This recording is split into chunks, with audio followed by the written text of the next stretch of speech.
तर काय म्हणता बे पोट्टे, मी चाललो वडगावले कायले सल्फेट टाकायला जातो आपल्याला, म्हणून मी चाललो पहिले ऑटोत कारण की गाडीवर जागा नाही म्हणून.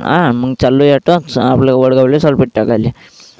आणि ह्या वय आपलं हे वय तिकडला मग सीन रस्त्याचा पहा मग. आणि ह्या वय जीवचा पेट्रोल पंप. तुम्ही गेलते का पेट्रोल टाकायला? इथं गेले समजा कमेंटमध्ये यस लिहू जा. हो. आणि ह्या वय मग मालूमच आहे तुम्हाला साकीबार. मग मी पोचलो गावात कारण की आपले सोबती यायचे ते, मग त्याला रस्ता नाही मालूम होता. मग तिथं थांबलो, मग आले मग चाललो रस्त्यानं वावरात. मग पोचलो वावरात पोचलो आणि वाटे बांधायला सुरुवात केली. आणि आता घेतलं सल्फेटनं, लागलो कामाला सल्फेट टाकायला. आणि अशी कंबर दुखी रे बाबा, म्हणून म्हणतो. मग पाऊस आला तर गेलो त्याच्या झोपड्यात आणि मग बसलो तिथं का आता जेवायले.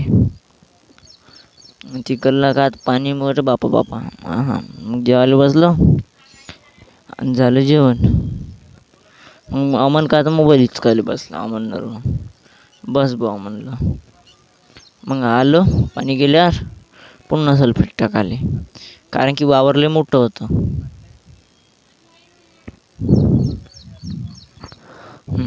मग मी पहिले 5 पालीन बसलो, मग चाललो आता घराकडं.